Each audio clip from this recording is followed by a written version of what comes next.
Christ's secret wisdom to awaken the third eye. What if the most humiliating image in human history was, in fact, its greatest secret of empowerment? What if an object designed to mock, to inflict pain, and to declare an empire's power over one man was, in truth, a device, a piece of spiritual technology, an activation diagram left in plain sight, hidden under the cloak of tragedy? You were told of a crown of thorns, woven from cruelty, and pressed upon a master's brow as the climax of his humiliation.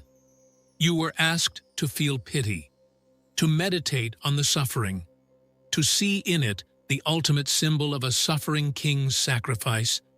But what if that narrative, that carefully selected and promoted interpretation of 2 millennia, was the real veil, the true, invisible crown of thorns that limits your perception and prevents you from accessing your own inner royalty? Forget what the institutional religion, heir to the same empire that wove the crown, told you. Forget the image of a passive victim. That is the program of control. The frequency of fear that keeps you looking outward for a savior instead of looking inward for your sovereignty. Today, we have not come to learn a new doctrine. We have come to unlearn an old lie.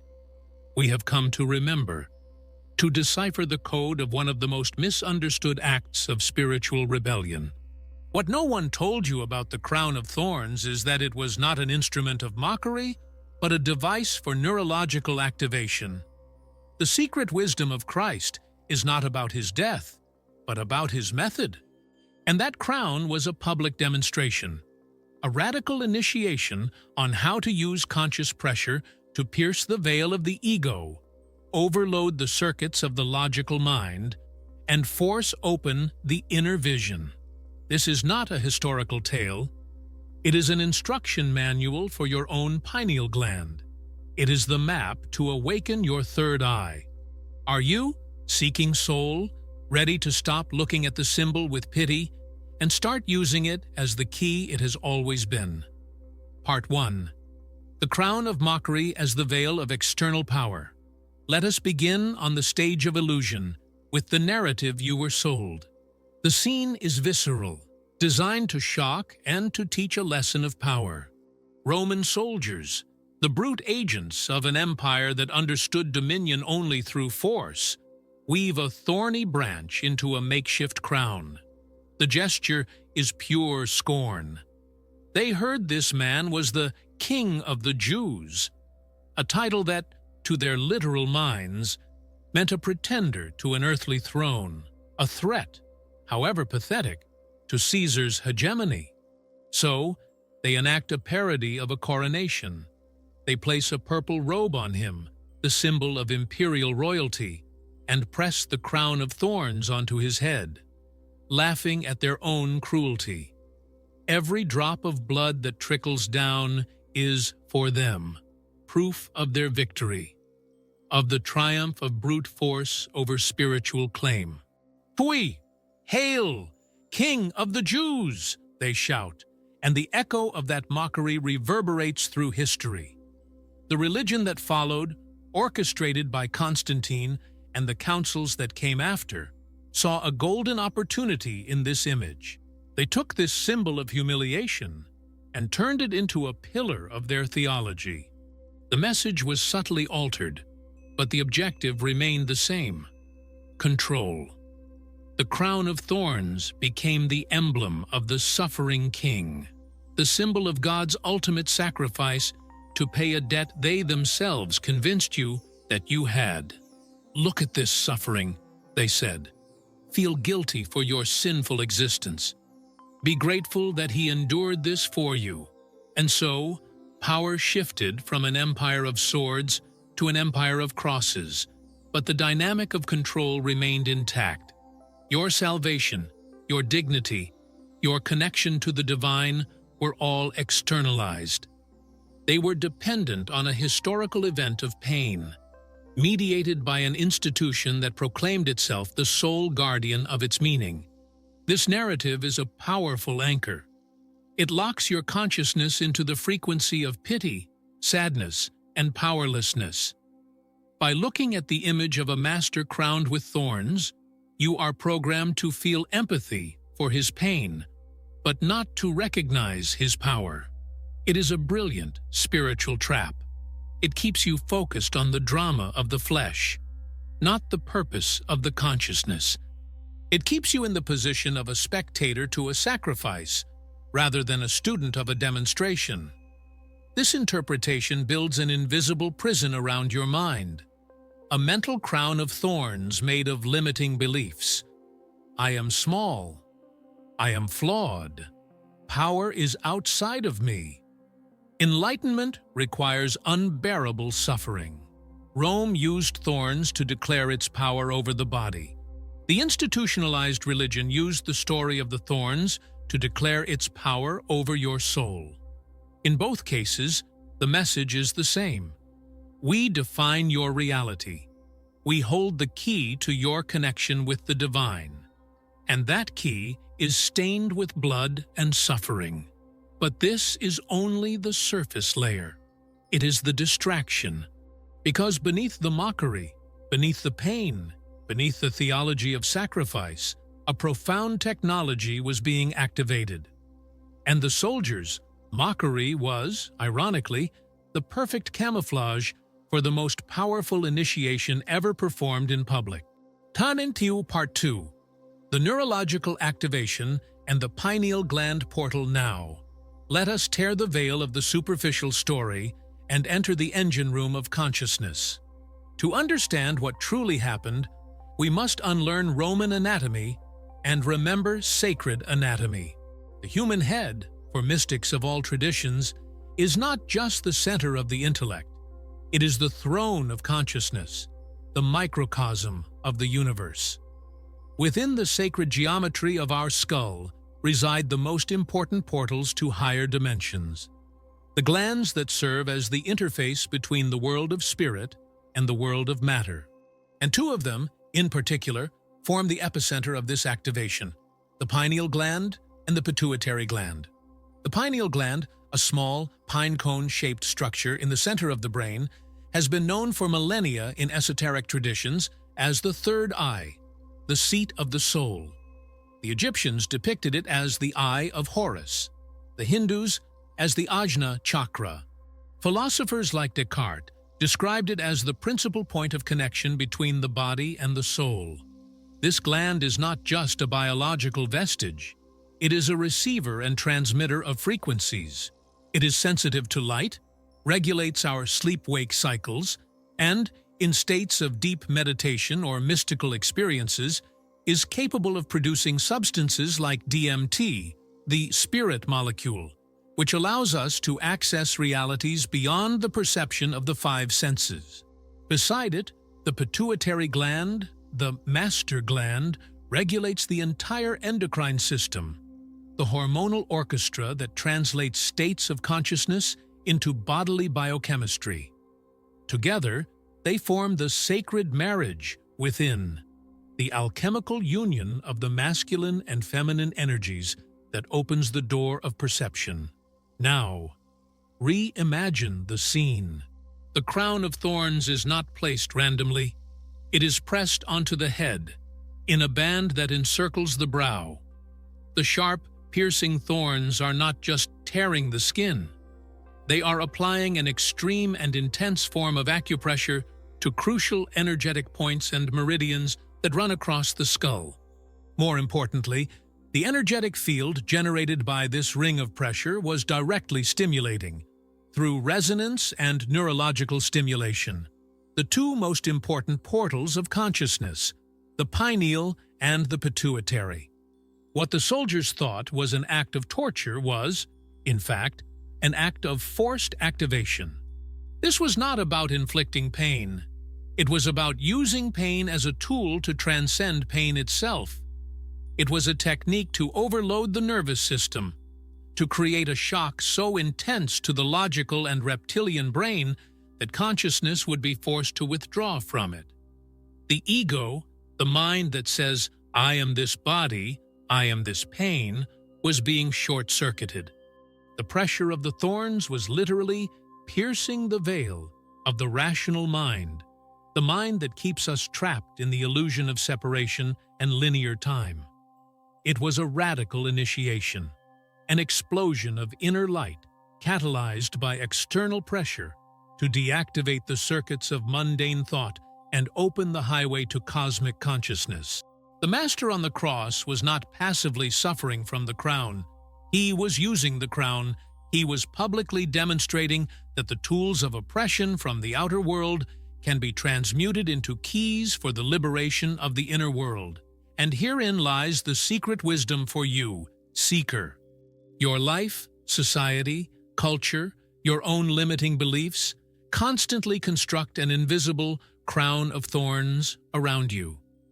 The pressure of anxiety, the pain of loss, the stress of work. These are your thorns. Traditional programming teaches you to fear these thorns, to resist them, to curse them. But Gnosis, the wisdom of Christ, teaches you to use them. Every point of pressure in your life is an invitation to turn your consciousness inward.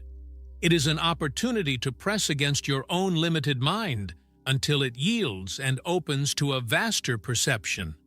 The activation of the third eye is not a passive, comfortable process. It is a deliberate act of using pressure to focus your energy in the center of your forehead, to see beyond the drama. The thorns are not the curse. The curse is thinking they are only thorns. In truth, they are the keys to your own coronation. Part 3. INRI and the Code of Vibrational Royalty. To seal this demonstration, to ensure the code would not be lost to those with eyes to see, a sign was placed above the Master's head.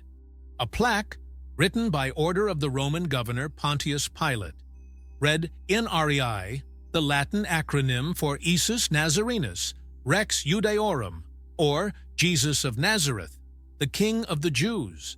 For Pilate and for the empire, this was the final seal of humiliation. It was the official declaration of the crime for which he was being executed. Treason, the pretense to a power that belonged only to Caesar. The sign served as a warning to all who dared to challenge Rome. It was the label of his defeat. The institutional religion later adopted the title, but kept it in a context of celestial and future royalty. He was a king, yes, but of a kingdom not of this world. A kingdom you will only reach after death, if you follow the rules. Once again, power is postponed, externalized, but the mystics, the Gnostics, those who read the language of the soul instead of the language of the empire, saw the code shining through the letters. They knew that every word in that alchemical performance was deliberate. The sign was not an accusation. It was a declaration of function. Let's decode it. King, Rex, in the mystical context, never refers to a ruler of lands or people. It refers to a master of one's own inner domain. A king is one who has achieved sovereignty over their own kingdom of thoughts, emotions, and energies. It is one who is not ruled by the chaos of the outer world because they have learned to govern the order of their inner universe. It is a master of one's own frequency. And the most crucial part, of the Jews, Judaeorum. Mystically, Jew or Yehudi does not refer to an ethnicity or religion, but to a vibrational state. The name derives from the tribe of Judah, and the name Judah, Yehuda in Hebrew, means praise, gratitude, thanksgiving. The sound itself contains the 4 letters of the sacred name of God, HWH, with the addition of the letter Dalet. It is a name of power. Therefore, the true King of the Jews is not the ruler of a nation. He is the master of the vibration of praise. He is one whose consciousness has reached such a high state of resonance, a state of gratitude and recognition of unity so constant that he can govern his own inner kingdom with perfection. He is one who has mastered the frequency of the source. Now, put it all together. The crown of thorns, the neurological activation device, is the coronation tool for this inner royalty. It is what activates the pineal gland, the organ of spiritual perception, and that activation allows the master to achieve and maintain the state of I King of Praise, the highest possible frequency. The NRI plaque was not the crime, it was the result. It was the description of the state of consciousness that the activation of the crown of thorns produced. It was a total rebellion against Rome's definition of power. Rome said, power is controlling others. The sign and the crown said, power is controlling oneself. Rome said, royalty is dominion over matter. The demonstration said, royalty is dominion over frequency. The empire, in its attempt to mock, inadvertently proclaimed the deepest and most forbidden truth of all, that the true throne is not made of gold and is not in Rome. It is in the center of your own brain, and the crown for that throne is your own focused consciousness. Part 4. The single eye and the key to the body of light. This radical demonstration with the crown of thorns was not an isolated event. It was the practical climax of a teaching that the Master Yeshua verbally transmitted to his closest disciples, a teaching that was distorted and stripped of its technical power by later translations and interpretations. The key to understanding the application of this secret wisdom lies in one of his most enigmatic and powerful phrases, found in the Gospel of Matthew. The lamp of the body is the eye. If therefore your eye is good, your whole body will be full of light. The institutional religion took this phrase and gave it a moralistic interpretation. A good eye, they said, means seeing the world with generosity, not coveting, not judging. It's about having a morally good disposition, and while that is a beautiful virtue, it is not the original meaning nor the technical instruction encoded here. The original Greek word translated as good is hapless, and hapless does not primarily mean good in a moral sense. Its literal meaning is single, simple, unique, unfolded, uncompounded. The correct translation, the technical instruction, would be, the lamp of the body is the eye. If, therefore, your eye be single, your whole body will be filled with light. Suddenly, a moral lesson transforms into a meditation manual. He is not talking about the two physical eyes, the eyes that see the world of duality, of separation, of good and evil, of light and shadow. He is talking about the single eye, the third eye, the activated pineal gland. The instruction is a technology. If you can withdraw your consciousness from the dualistic perception of your two eyes and focus it, unify it, at the single point of your third eye, your inner lamp will light up. And when that lamp lights up, it does not illuminate the outer world. It fills your whole body with light. This is a perfect description of the activation of the light body, the Merkaba, the blossoming of the chakra system. It is pure gnosis. Now, see how the performance on the cross perfectly connects to this teaching. The crown of thorns was the most extreme and public demonstration of how to achieve the second, single eye. The intense pressure, the shock to the system, forced the consciousness to withdraw from the peripheral senses, to abandon the duality of pain and pleasure, and to collapse into a single point of focus, the center of the forehead, the pineal portal. He was not just teaching the theory of the single eye, he was demonstrating its activation under the most difficult conditions imaginable. He was showing that even in the midst of the greatest pressure and pain the outer world can inflict, the technology of inner focus works. If it works there, it works anywhere. This, seeker, is your tool. This is Christ's secret wisdom to awaken your third eye. You do not need a physical crown of thorns. Your practice is your crown. Your invitation is to sit in silence. Close your two physical eyes that see the world of division, and place all your attention, all your intention, on the subtle sensation in the center of your forehead. At first, you may feel nothing, but your focused attention is the conscious pressure. It is your symbolic thorn. Every time your mind wanders, you gently but firmly bring your attention back to that point. You practice making your eye single, and by doing this, day after day, you are watering the seed of your own enlightenment. You are polishing your inner lamp. And a time will come when you will feel a pulse, a warmth, an inner light, and you will know that your lamp has begun to glow. You will be filling your own body with light, not because of a belief, but because of a practice. This is the true inheritance left for you. The map has been revealed. The code has been deciphered. The image of humiliation has been transmuted into a key of activation. The crown of thorns is not a memorial of suffering to be worshipped. It is a diagram for the sovereignty of your own consciousness. It teaches that pressure is not your enemy. It is your tool of initiation. It reveals that true royalty is not power over others, but a mastery of your own inner frequency. And it points to the ultimate technology, the ability to unify your perception in the single eye, lighting the lamp that illuminates your inner temple. Yeshua did not wear the crown so that you would feel sorry for him. He wore it to show you what you are capable of.